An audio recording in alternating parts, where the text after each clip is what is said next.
Islam ini datang untuk menjaga tetangga kita, jangan sampai ada yang tak makan. Ara'aital ladzi yukadzibu biddin. Tahukah kamu siapa itu pendusta agama? Pendusta agama bukan yang ngejek-ngejek agama. Fadzalikal ladzi yad'ul. Merekalah orang yang menyia-nyiakan anak yatim, wala yahuddu ala ta'amil. Mereka yang membiarkan orang miskin tak makan. Maka sesungguhnya hikmah bulan suci Ramadan merasakan perasaan orang lain. Banyak juga orang tak paham hakikat Ramadan. Dianggapnya Ramadan itu adalah apa hakikat Ramadan?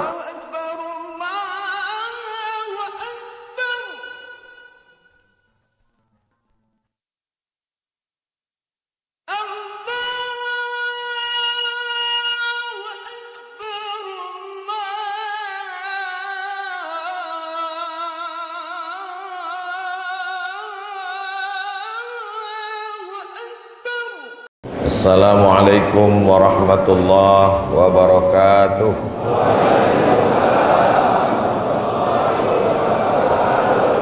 Alhamdulillah wassalatu wassalamu ala Rasulillah Sayyidina wa maulana Muhammad ibn Abdillah wa ala alihi wa sahbihi wa man tabi'ahu wa mawalah. Subhanaka la ilma lana illa ma 'allamtana innaka antal alimul hakim. Rabbi syrah li sadri wa yassir li amri wa hlul 'uqdatam min lisani yafqahu qawli. Yang sama-sama kita hormati Ketua KNPI Kepulauan Riau, Ketua KNPI Kabupaten Karimun, yang mentaja acara ini beserta seluruh anak-anak muda yang luar biasa. Mudah-mudahan mereka termasuk anak muda yang diselamatkan Allah dari fitnah akhir zaman. Yang tua-tua tak saya doakan lagi karena malaikat maut sudah dekat. Di tengah kesibukan hadir juga bersama kita tokoh Provinsi Kepulauan Riau, Bapak Nurdin Basirun, alim ulama, cerdik pandai, tokoh masyarakat, encik-encik, puan-puan, tuan-tuan, yang besar tak dihimbau gelar, yang kecil tak dapat disebut nama. Insya Allah semuanya dimuliakan Allah Subhanahu wa ta'ala. Amin ya rabbal alamin.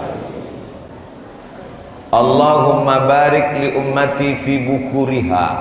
Berikanlah berkah pada umatku orang yang paling awal bangunnya. Siapa yang paling awal bangunnya malam ini, dialah yang paling banyak dapat berkah hidup hari ini. Saya Pak Ustadz memang tak tidur-tidur malam ini, begadang. Kau kenapa tak tidur? Takut kehilangan sholat tahajud? Takut tak bisa subuh berjamaah? Bukan Pak Ustadz, karena saya ini kena penyakit insomnia, tak bisa tidur. Tapi alhamdulillah begitu menengok Ustadz langsung tertidur. Begitulah tenangnya hati mendapatkan siraman rohani, karena memang itu janji Nabi sallallahu alaihi wasallam. Majtama'a qaumun fi baitin min buyutillah. Sekelompok orang berkumpul di rumah Allah, yatsluna kitab Allah, mendengarkan bacaan kitab Allah Al-Quran, wa yatadarasunahu fima bainahum, mengkaji isinya. Nazalat alaihimus sakinah, turun ketenangan ke hati mereka. Makanya kalau mau tenang sering-sering ngaji. Suami kalau mau tenang mengaji. Suami yang tak tenang genderuwo Fir'aun. Istri kalau mau tenang ngaji. Istri yang tak ngaji jadi sundel bolong, mak lampir, suster ngesot. Anak kalau mau tenang bawa dia mengaji. Ini nampaknya masjid ini sudah over capacity, tak muat lagi sudah. Berebut-rebut oksigen kita sekarang ini. Jadi kalau ada yang sesak napas, sabar-sabarlah sampai terbit matahari. Nanti kita sholat sunat 2 rakaat, usolli sunnatal isyraq raka'ataini lillahi ta'ala. Yang belum pernah sholat sunat isyraq, laksanakan subuh ini. Yang sudah sholat sunat isyraq, mudah-mudahan istiqomah sampai mati. Syaratnya ada 4. Man shollas subha fi jama'atin, sholat subuh berjamaah. Summa qa'ada yadhkurullah, habis sholat subuh jangan pulang ke rumah, duduk berzikir mengingat Allah. Hatta tatlu'a syamsu, sampai terbit matahari. Terbit matahari jam berapa maghrib di Karimun? 6.20. Berarti kita tausiah sampai 6.20. Tahan-tahankanlah.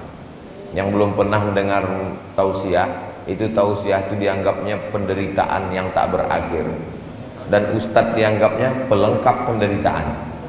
Nah, jadi kalau tertidur Pak Ustadz, datang, duduk, diam, dengar. Mengantuk-ngantuk sikit, insya Allah diampunkan Allah Subhanahu wa Ta'ala. Diaminkannya pula. Diaminkan semua kebaikan, diaminkan Pak Ustadz. Kanat lagu ka ajri hajatin wa umrah, dapat pahala macam pahala haji dan umrah. Tamah, tamah, tamah, sempurna, sempurna, sempurna. Sebelum masuk bulan Ramadan, ini bisa kita buat 2 kali lagi. Hari Sabtu sekali dan hari Ahad besok sekali. Hari Senin, Selasa, Rabu, Kamis mungkin tak bisa karena sudah masuk kantor itu ini segala macam. Tapi nanti di bulan suci Ramadan paling tidak bisa dibuat 8 kali. Sabtu, Ahad, Sabtu, Ahad, Sabtu, Ahad, Sabtu, Ahad. Tak bisa 8 kali, 4 kali. Pengajian subuh sekaligus. 4 kali tak bisa, 2 kali. Sekalipun jadilah di bulan suci Ramadan. Sekalipun tak bisa, dekat laut sini kan. Apa maksudnya Pak Ustaz? Terjun ajalah ke laut. Apa guna dikasih Allah umur panjang, badan sehat, kalau tidak dipakai untuk ibadah? Kau kenapa masih hidup sekarang? Kawan-kawan udah mati semua kena COVID. Kenapa kau hidup? Itulah Pak Ustadz, mungkin malaikat maut lupa. Mana ada malaikat lupa? La yastakhiruna sa'atan, tak dapat ditunda walaupun sesaat. Wala yastaqdimun, tak bisa mati itu dipercepat walaupun sesaat. Berapa banyak orang yang hidupnya susah mau cepat mati, bunuh diri di rel kereta api, live streaming pula tuh. Begitu lewat kereta api tak jadi mati. Kenapa? Salah rel. Mau bunuh diri, diambil tali jemuran, diikatkan ke atap rumah, melompat dari kursi. Bukan dia mati, atap tuh jatuh. Kalau tak mati, kata Allah, tak mati. Berapa banyak orang yang tak ada niat mau mati, mati. Menyampaikan khutbah, meninggal. Sedang tausiah, meninggal. Selesai tawaf sholat di belakang makam Ibrahim, meninggal. Masalah mati tak usah terlalu dipikirkan, karena semua kita akan mati. Yang kita pikirkan apa bekal sesudah mati menghadap Allah Subhanahu wa Ta'ala.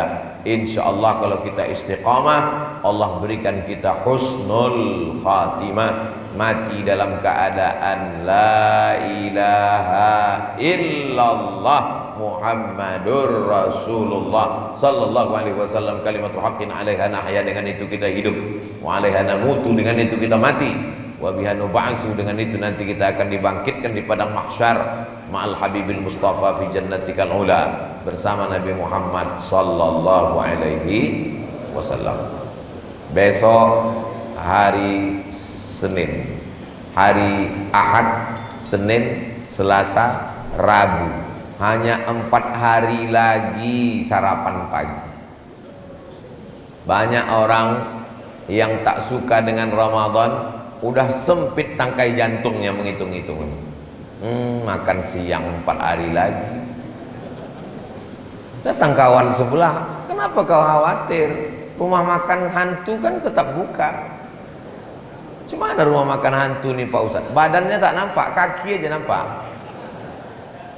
Dan itu tidak ada di Tanjung Balai Karimun, ada di tempat lain. Cuman kabarnya beberapa yang punya owner rumah makan udah pindah pula ke Tanjung Balai Karimun. Mudah-mudahan dijaga Allah Tanjung Balai Karimun ini, insyaallah.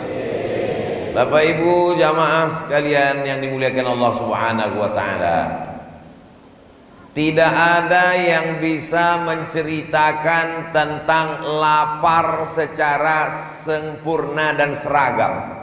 Kalau kebetulan ada Bapak Ibu guru, boleh dites. Kalau kebetulan ada direktur perusahaan, bisa dicoba nanti siang. Kalau kebetulan ada di sini pimpinan, kepala dinas, kepala badan, kepala kantor, pimpinan kantor apapun namanya, silakan coba ambil kertas, bagi ke karyawan, mahasiswa, adik-adik di kelas, tulis, suruh mereka nulis. Tolong tuliskan definisi lapar. Kasih dia 1 menit. Habis itu serahkan kertas. Tak ada satupun yang seragam bercerita tentang lapar. Yang satu bercerita, lapar adalah ketika usus terasa melilit-lilit, pedih minta ampun. Yang satu lagi menuliskan kertas, lapar adalah ketika terdengar simfoni yang sangat harmonis antara cacing-cacing di dalam. Lapar adalah karena rasa lapar tak bisa dideskripsikan, karena lapar tak bisa diceritakan, lapar tak bisa diungkapkan dengan kata-kata. Lapar menurut etimologi, lapar menurut terminologi, lapar menurut pakar, tak bisa. Diadakan seminar internasional, judulnya membahas tentang kelaparan Afrika, yang mengadakan PBB, Persatuan Bangsa-Bangsa, UN, United Nation, tapi ternyata tak melahirkan apa-apa. Kenapa? Karena narasumbernya kenyang, panitianya kenyang, peserta seminarnya kenyang. Orang kenyang tak bisa bercerita tentang lapar. Tapi insya Allah subuh ini merasuk ke hati kita tentang lapar. Kenapa? Karena belum ada yang sarapan. Cuman memang orang yang lapar ini susah menangkap pengajian. Nah, jadi kalau agak kurang nangkap subuh ini, saya maklum. Tapi insya Allah nanti bisa diulang balik sesudah kenyang. Tapi kata ulama, kalau mendengar pengajian susah masuk ke pikiran kita, itu berarti ada yang kenyang. 2 kemungkinan. Kalau tidak, yang mendengar tuh kenyang, atau yang ceramah tuh kenyang. Jadi ternyata kaji masuk itu bukan masalah lapar atau kenyang, tapi masalah Allah memberikan hidayah. Dan setan berjalan melewati aliran darah. Asyaitanu yajri majrad dam. Setan mengalir dalam aliran darah. Fadayyiqu majraha. Maka persempit aliran setan. Bagaimana cara mempersempitnya? Dengan mempersempit aliran darah, dengan memperbanyak merasakan lapar. Inilah satu-satunya agama yang mengajarkan perasaan fakir miskin, anak yatim, duafa yang tak makan, bukan sehari 2 hari, 1 bulan, yang insya Allah akan kita mulai kalau Muhammadiyah hari Kamis. Kalau Majelis Ulama Indonesia masih menunggu anak bulan. Kalau muncul hari Rabu sore, puasa hari Kamis. Kalau tak ada nampak hari Rabu sore, berarti Kamis masih makan, kita puasa hari Jumat, menanti anak bulan. Bahasa Arabnya anak bulan itu hilal. Kalau bulannya sempurna namanya Badar. Tola'al badru alaina. Kalau anak bulan namanya hilal. Nanti hari Rabu sore seluruh teropong dari Sabang sampai Papua akan mengintip anak bulan hilal. Jadi kalau ada orang Tanjung Balai Karimun yang kebetulan namanya hilal, jangan keluar dulu hari Rabu itu, karena dia sedang diintai-intai oleh beratus teropong yang akan mengumumkan kapan 1 Ramadan, sidang isbat hari Rabu malam Kamis. Mudah-mudahan dipertemukan Allah kita dengan Ramadan yang penuh dengan keberkahan ini insya Allah. Kita laparnya ada batasnya. Lapar kita itu batasnya cuma azan maghrib. Begitu berkumandang azan maghrib, berakhirlah lapar kita. Tapi ada saudara kita yang laparnya unlimited edition.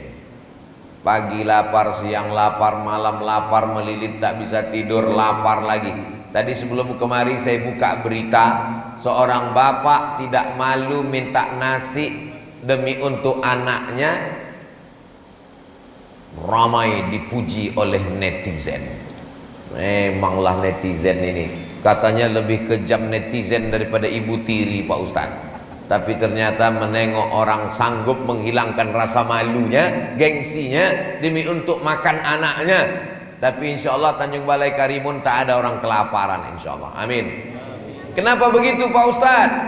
Karena tadi ketua membisikkan ke telinga saya, alhamdulillah Ustadz Somad ini ada dibagi 1 ton beras untuk fakir miskin yatim duafa di Tanjung Balai Karimun. Mudah-mudahan yang memberikan beras ini panjang umur, sehat badan, berkah rezekinya.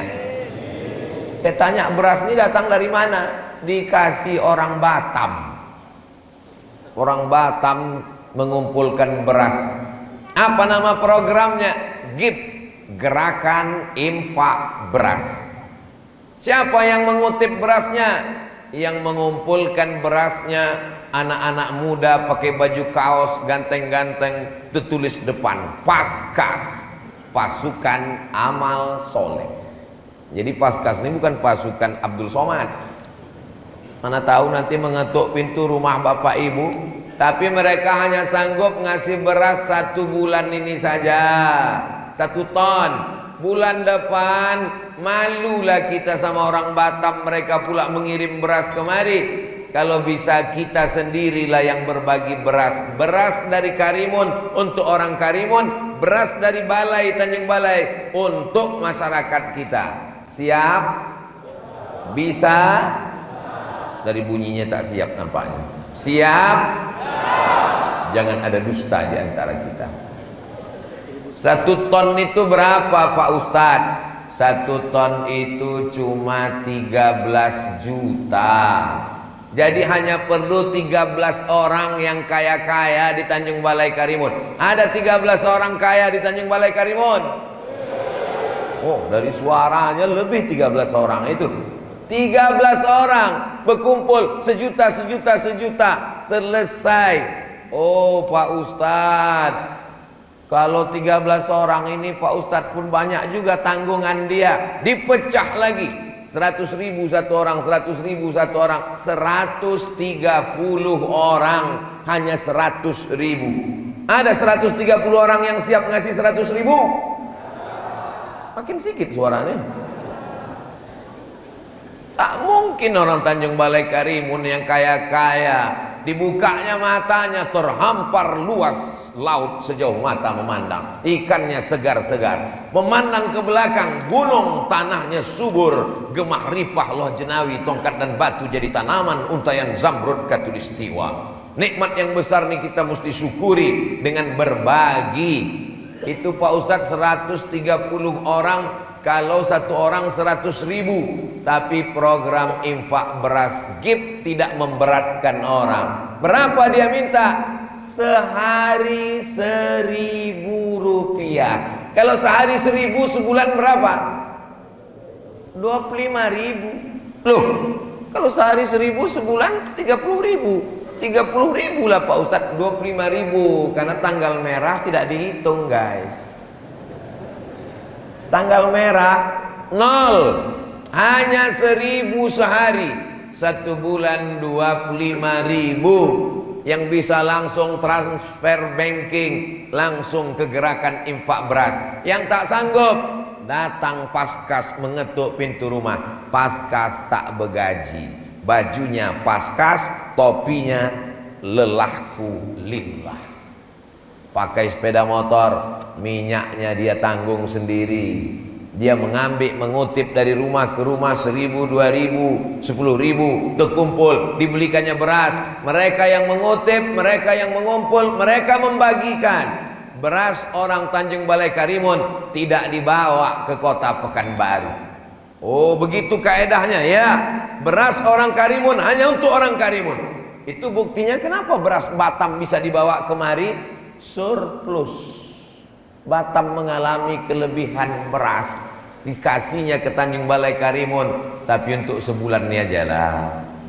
Kata orang Melayu, orang baik kita berpikir, jangan orang baik otak kita tinggalkan di kantong. Kasar cakap Pak Ustadz ini. Cakap saya ini tak kasar, karena cerita masalah otak ini di Kepulauan Riau biasa. Jadi kalau ada orang tak punya otak, datanglah ke Kepulauan Riau, insya Allah balik membawa otak-otak. Saudara yang dimuliakan Allah Subhanahu wa Ta'ala, kalau dibelah kepala manusia, dibelah kepala kelinci, yang putih-putih di dalam kepala kelinci itu ada juga di kepala manusia. Yang putih-putih di kepala manusia ini ada juga di kepala kelinci. Itu menunjukkan anatomi tubuh manusia dengan hewan sama. Lalu yang membedakannya apa? Akal pikiran. Siapa yang wajib sholat? Baligh berakal. Siapa yang wajib puasa? Baligh berakal. Jadi nanti kalau nampak kita di siang Ramadan ada tak berpuasa, berarti tak ada yang bilang gitu. Alhamdulillah kita dikasih Allah akal. Makanya dalam Islam ada 5 yang perlu dijaga. Menjaga nyawa, tak boleh membunuh. Menjaga harga diri, tak boleh mengejek. Menjaga akidah, tak boleh menista agama. Menjaga akal, tak boleh minum khamar, sabu-sabu, narkoba. Menjaga kehormatan, tak boleh berzina. Maka Islam ini datang untuk menjaga. Tetangga kita jangan sampai ada yang tak makan. Ara'aital ladzi yukadzibu biddin. Tahukah kamu siapa itu pendusta agama? Pendusta agama bukan yang ngejek-ngejek agama. Fadzalikal ladzi yad'ul. Merekalah orang yang menyia-nyiakan anak yatim, wala yahuddu ala ta'amil. Mereka yang membiarkan orang miskin tak makan. Maka sesungguhnya hikmah bulan suci Ramadan merasakan perasaan orang lain. Banyak juga orang tak paham hakikat Ramadan. Dianggapnya Ramadan itu adalah apa hakikat Ramadan? Ramadan adalah bulan diet, bulan diet. Ramadan ini Pak Ustadz, makan pagi yang biasa jam 8 dipercepat jadi jam 5. Makan malam biasa jam 8 dipercepat jadi jam 6.30. Makan siang dihilangkan. Azan maghrib balas dendam. Makan malam lambat, makan pagi cepat, makan siang hilang. Waktu azan maghrib, Allahu Akbar, Allahu Akbar, hari pembalasan. Azan asar pun macam azan maghrib. Memang kalau udah bulan puasa, semua azan tuh bunyinya macam azan maghrib.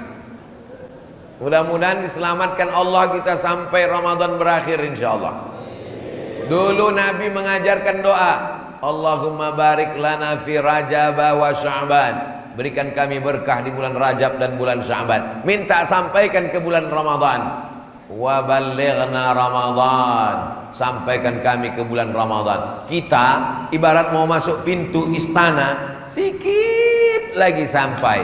Hari Ahad 1, Isnin 2, Selasa 3, Arbi'a 4. Kalau kebetulan Kamis, Kamis puasa. Kalau kebetulan Jumat, Jumat puasa. Hanya tinggal 4 hari ini. Selamatkanlah kami ya Allah, bisa merasakan puasa Ramadan. Tapi ada yang lebih cepat dari keinginan. Apa itu?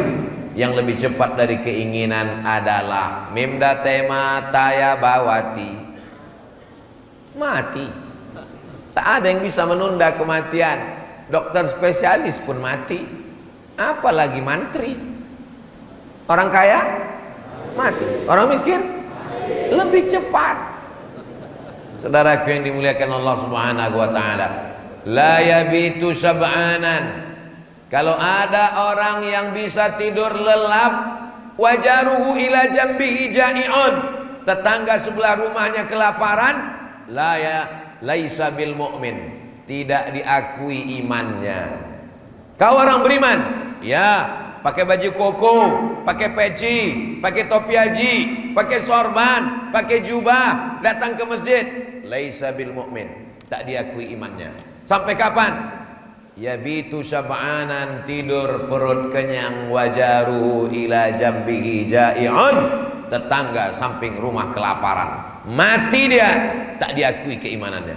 Tetangga kita itu yang mana? Kata Imam Sufyan Ats-Tsauri, tetangga itu 40 rumah ke muka, 40 rumah ke belakang, 40 rumah ke kanan, 40 rumah ke kiri. Itulah tetangga. Kita periksa ini 40 rumah ini. Kalau dulu begitu, 40 rumah ke muka, 40 rumah ke belakang, 40 rumah ke kanan, 40 rumah ke kiri. Sekarang 40 rumah ke atas, 40 rumah ke bawah. Kenapa gitu? Tinggal di apartemen, kondominium. Oh, ada Datuk rupanya, tak nampak tadi. Masya Allah, Datuk Huzrin pun. Mudah-mudahan panjang umur, sehat badan. Jangan sampai kita hanya mempedulikan perut lambung kita saja, tak peduli kepada orang lain. Islam mengajarkan kalau ada yang bersin, asyik, alhamdulillah. Apa respon kita? Yarhamukallah. Dibalasnya balik, yahdikumullah wa yuslihu balakum. Kalau hafal, kalau tak ingat, gerak-gerakkan aja mulut sebagai bentuk respon kita. Islam itu responding, peduli pada orang. Zaman sekarang tak ada peduli. Mau bersin kau bersin lah, mau mati matilah, mau jungkir balik lah, mau lapar lah, bukan urusan gue. Siapa lu, siapa gue, kata orang Jakarta. Duduk di airport yang sama, menunggu pesawat yang sama, sama-sama delay, satu kursi, senasib sepenanggungan. Semuanya sibuk dengan dunianya masing-masing.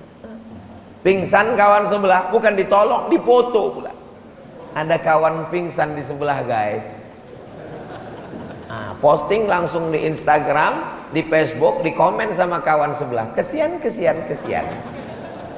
Gimana hidup ini? Makanya kita disuruh ke masjid. Ke masjid itu apa? Banyak orang sekarang ke masjid pakai kacamata kuda. Tengok ke depan, arah kiblat, Allahu Akbar, rukuk, sujud, i'tidal, salam, kanan, kiri, pulang. Tak mau tahu sama jamaah. Bukan begitu sholat berjamaah ke masjid. Dulu sahabat kalau sholat jamaah ke masjid, ditengoknya si fulan mana. Assalamualaikum warahmatullah. Assalamualaikum warahmatullah. Makanya ada tradisi habis salam tuh, sehat Pak Haji, sehat Pak. Gak boleh salaman selesai sholat. Kata Imam Nawawi, imam besar mazhab Syafi'i, yang menulis kitab Riyadhus Shalihin, yang menulis kitab Arba'in Nawawi, yang menulis kitab Al-Minhaj Syarah Sahih Muslim Ibn Al-Hajjaj, yang menulis kitab Al-Majmu' Syarah Muhadzab, yang menulis kitab Raudhatul Talibin wa Umdatul Muftin, ulama besar. Kalau sebelum sholat tadi dia tak salaman, sebelum sholat belum salaman, terlambat, datang langsung sholat, habis sholat dia salaman, sunnah. Karena bersalaman itu sunnah. Sebelum sholat udah salaman, habis sholat salaman lagi, hukumnya mubah. Kalau belum salaman, sunnah. Kalau sudah salaman, mubah. Yang tak boleh itu sedang sholat tuh salaman, itu tak boleh. Sehat Datuk. Jadi masalah salaman selesai sholat itu bentuk kepedulian kita. Kadang kita tak tahu jamaah ini hilang-hilang diam-diam sendiri. Dulu Pak Fulan itu yang selalu di pojok, yang selalu di dinding, yang selalu di sebelah kanan, yang selalu sebelah kiri, mana dia sekarang? Meninggal Pak Ustaz. Astagfirullahaladzim. Kenapa kalian tak kasih tahu? Padahal kita satu grup WhatsApp, padahal sama-sama friend, padahal sama-sama follower. Kenapa kita tak ada peduli, care? Mana rasa kepedulian kita?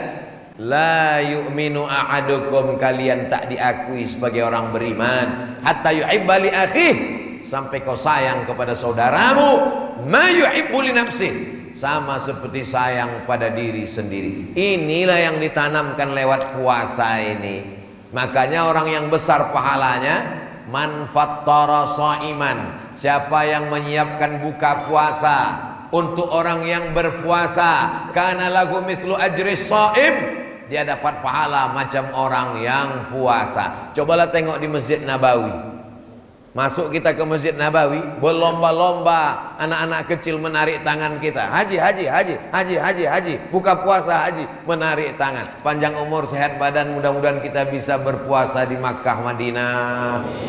Nanti dalam acara program Ramadan bersama, insya Allah, amin. Ongkos tanggung masing-masing. Kecil bunyi amin ini. Ini menunjukkan mereka ingin mendapatkan pahala buka bersama. Ada kakek-kakek di Madinah sudah 40 tahun istiqomah menyediakan buka puasa Senin Kamis. Coba cari di YouTube, 40 tahun menyediakan buka puasa Senin Kamis. Asal sore dibawanya termos, dibawanya gelas kecil, dibawanya kurma, dibawanya roti gandum, dibentangkannya plastik, dibawanya cucu-cucunya, membagi-bagikan, menikmati suasana berbagi. Iyalah Pak Ustadz, Mesir, di Saudi Arabia, Makkah, Madinah itu kan orang kaya-kaya. Kalau orang Makkah, Madinah sedekah tak heran kita. Cuman kadang jamaah haji, jamaah umroh begitu dibagi-bagikan pakai kontainer, haji, haji, fisabilillah, sabilillah, sedekah haji, sedekah haji. Dibawa mereka lah susu-susu yang satu kotak, balik sampai di asrama, di pondokan. Orang Saudi ini bersedekah, sedekah susu basi lah pula. Padahal itu yogurt, zabadi.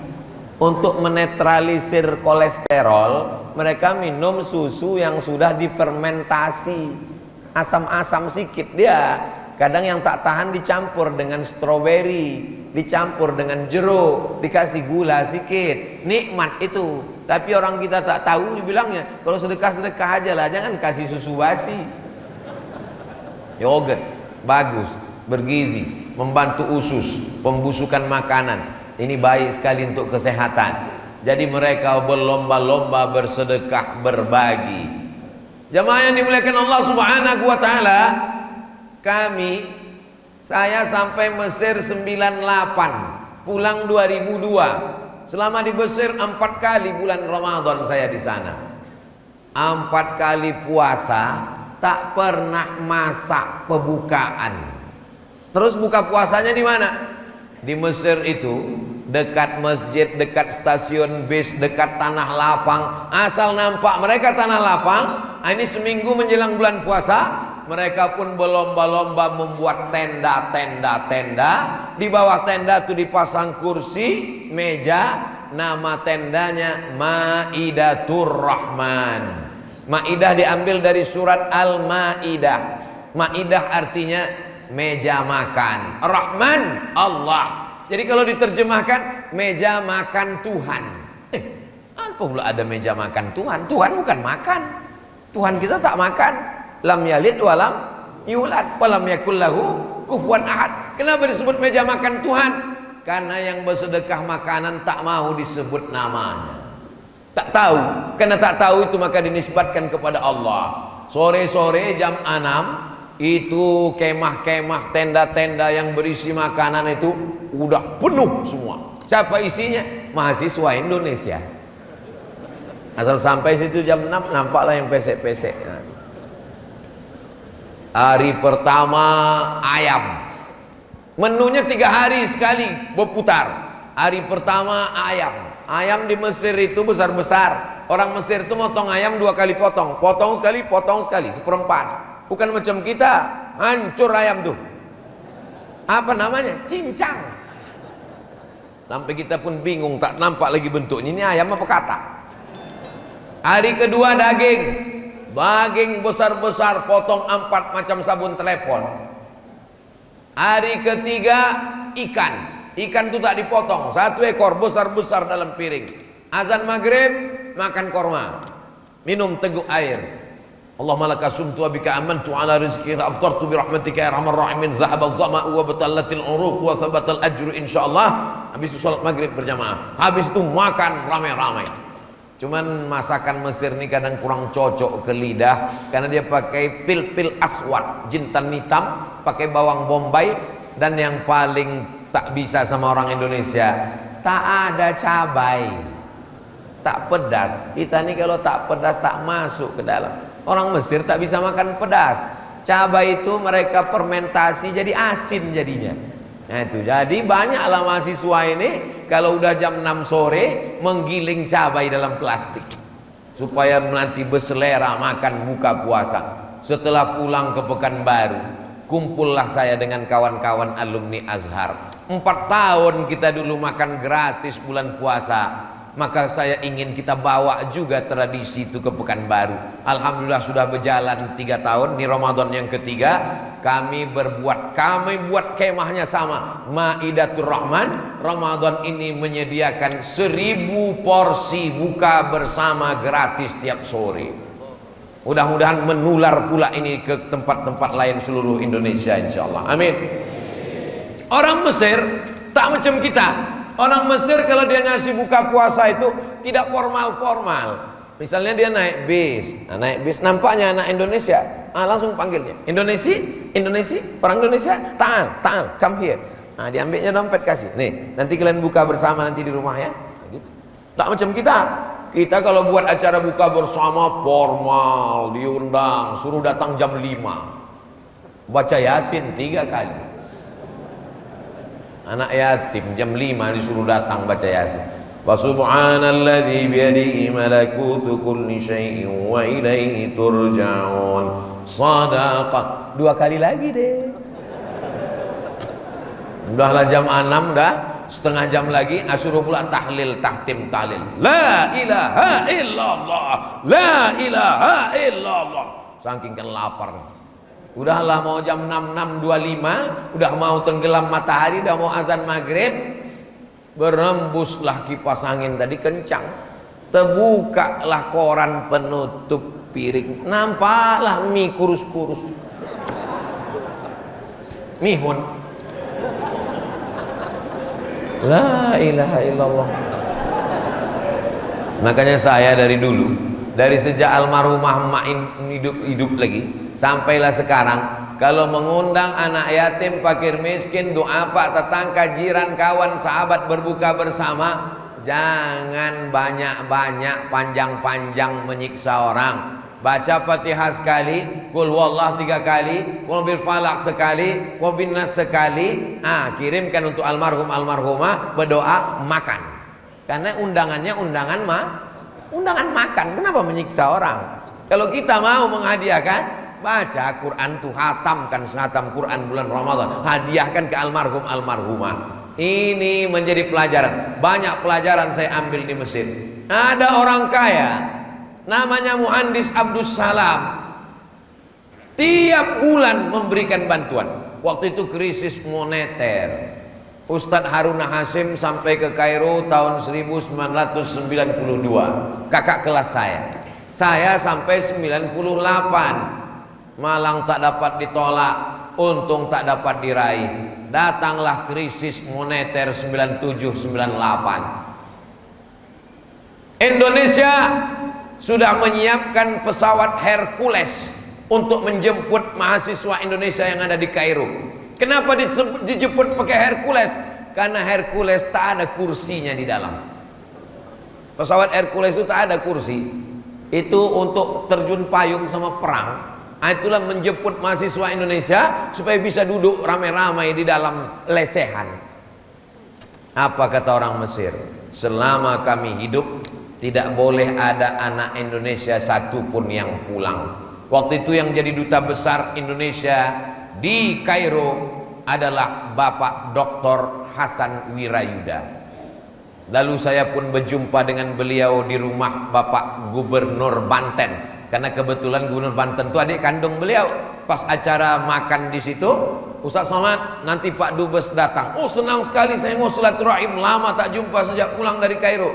Begitu jumpa, apa kabar Pak Hasan?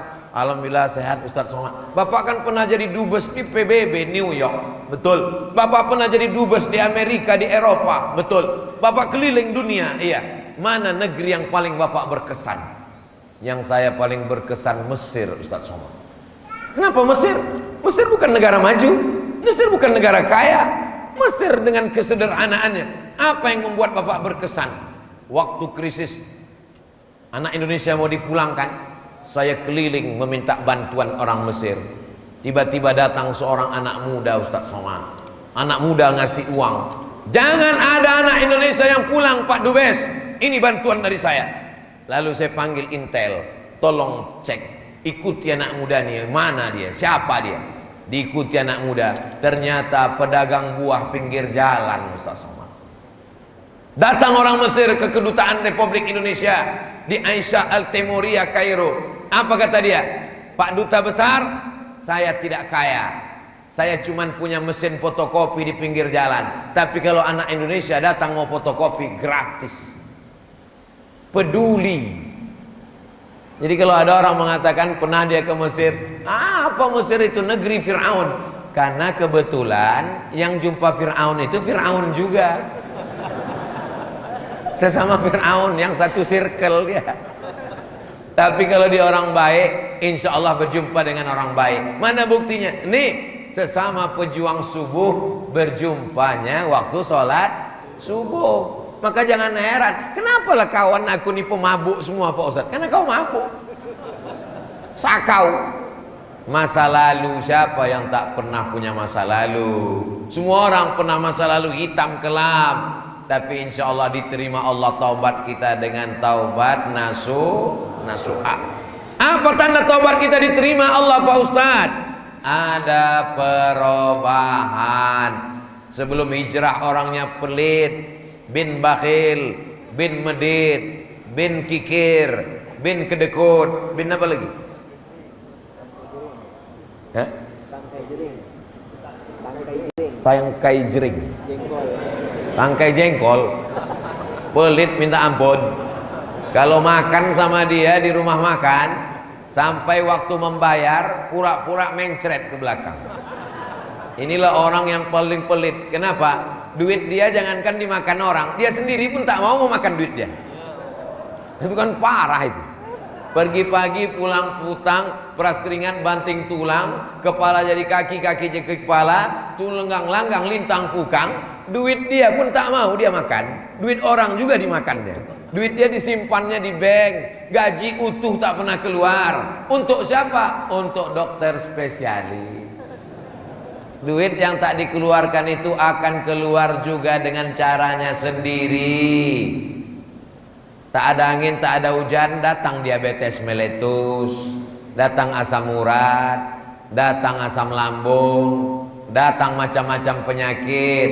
Ini kenapa semua penyakit yang disebutkan Ustaz Somad ini ada di badan aku? Jangan-jangan dia dapat bocoran ini. Saya ceramah tak ada menyindir, tak ada nyinggung perasaan orang. Kalau kebetulan sama yang saya cakapkan ini dengan keadaan jamaah, itu hanya kebetulan saja. Nanti dibuatkan di bawah kalau diupload di internet. Kebetulan kalau terjadi yang diucapkan Somad tidak ada unsur kesengajaan, hanya kebetulan saja. Mendengar ceramah Ustaz Somad jangan tersinggung, karena beberapa yang tersinggung pulang langsung meninggal. Saudaraku yang dimuliakan Allah Subhanahu wa taala, orang yang pelit, tak ingat mati, tangkai jering, maka sesungguhnya kalau dia mati, harta yang ditumpuk itu tinggal. Memang ada sifat manusia macam ini. Jama'a malau wa'ad dadah. Kerjanya jamaah mengumpul, wa'ad dadah menghitung. Sampai jam 2 malam pikirnya menghitung, mengumpul, menghitung, mengumpul, menghitung, mengumpul, menghitung, mengumpul, mati tak membawa apa-apa. Tapi jangan gara-gara cerita mati ini orang Tanjung Balai Karimun tak ada satupun yang nanti pergi ke laut mencari ikan, tak ada yang buka toko, tak ada yang ngurus kebun. Pas ditanya, kau tak kerja cari duit? Kita akan mati. Makin ingat mati itulah makin semangat cari duit supaya bisa bangun masjid mengalir pahalanya sampai hari kiamat. Amin. Masjid ini unik dan cantik. Berkali-kali saya datang kemari tak pernah bosan menengok masjid ini, dari mulai luar sampai dalam. Saya yakin semua orang kalau sampai ke masjid ini dibawa jalan-jalan wisata religi ke Tanjung Balai Karimun, singgahkan dia kemari, menengok masjid ini macam menengok kucing Anggora.